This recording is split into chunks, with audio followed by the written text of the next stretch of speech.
The Case of the Missing Hand by Lexi Shazifi. Narrated by Carly, Lexi, Julia.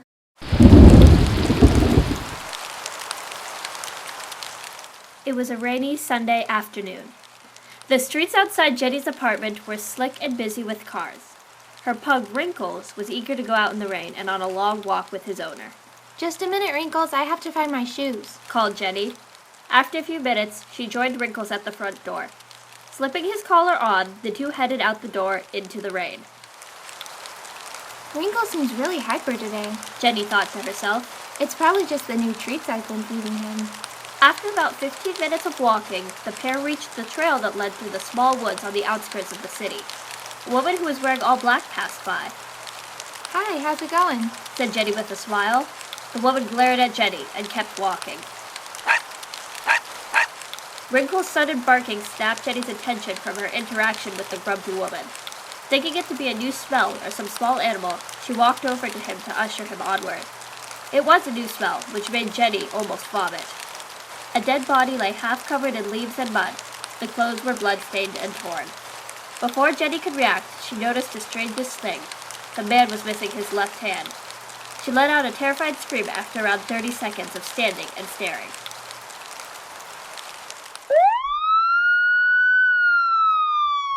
The police arrived at the scene quickly. They questioned Jenny, but she didn't have much information to give them except for her odd encounter with the woman in black. Anxious to get away from the scene and remove it from her memory, Jenny and Wrinkles set a brisk pace on their way home. The rain had stopped, and a rainbow could be seen over the skyline of the city. How ironic. Jenny thought to herself. A rainbow at a time like this.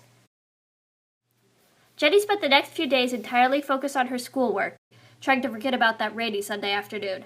Is everything all right, Jen? Asked Marissa, Jenny's co-worker. Yeah, just into this really good mystery thriller. Jenny replied.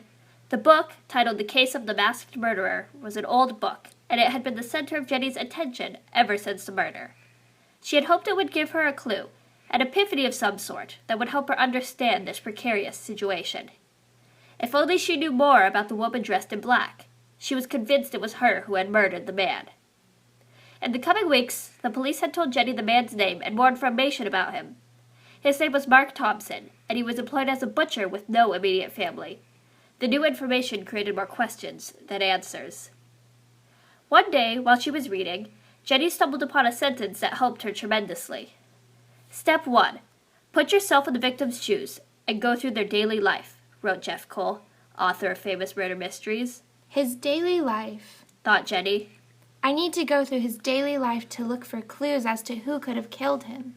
The police provided Jenny with details about Mark's daily life. On Tuesday morning, Jenny arrived at Mark's apartment.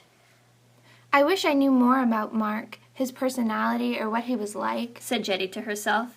It would make this case a whole lot easier to figure out. She got to Mark's workplace a little before noon and was taken aback. Mark worked as a butcher in a large warehouse that was always kept at a cool temperature. Large slabs of meat hung from hooks. Blood pooled in crimson ponds on the floor, leaving an iron smell in the air. This area is for employees only, a woman said in a gruff voice. I'm going to have to ask you to leave.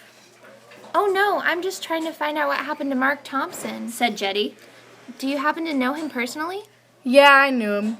Mark was a good, hard worker. The boss loved him, paid him the best, and always went on and on about how amazing Mark was, the only one who was left-handed.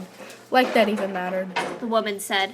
Before Jenny could respond, she saw a glimpse of black out of the corner of her eye. She began racing after what she presumed was the woman in black. Her eyes scanned the crowd of people as she looked for the mystery woman. Jenny's sight landed on the woman from the murder scene, and she was running as if she was trying to escape something. Finally, Jenny caught up to the woman, who looked surprised. There was a pause as Jenny regained her breath and asked the woman, Who are you, and do you know Mark Thompson? The woman was so confused. She had no idea who Jenny was, or Mark for that matter. Who are you, is the real question. My name is Elise, and I have no idea what you are talking about, said the woman. Jenny replied, My name is Jenny, and I saw you in the woods the other day, the day Mark was murdered. You didn't say hi back to me, you looked really angry, and now you're running from me. Elise didn't quite know what to say and managed to respond, I'm running to train for a marathon I'm in next weekend. I was running in those woods because the view is much nicer and there aren't as many people." After apologizing profusely, Jenny turned to head home. She arrived at her apartment and was greeted by a happy Wrinkles. She went to her room, kicked her shoes off, let her hair down, and got ready for bed. As she was laying there, Jenny's mind began to wander. These past few days have been hard on me. She thought to herself. Talking to all those people, going across town only to be on the other side 5 minutes later. She laughed out loud to herself. I wonder if any of them know it was me.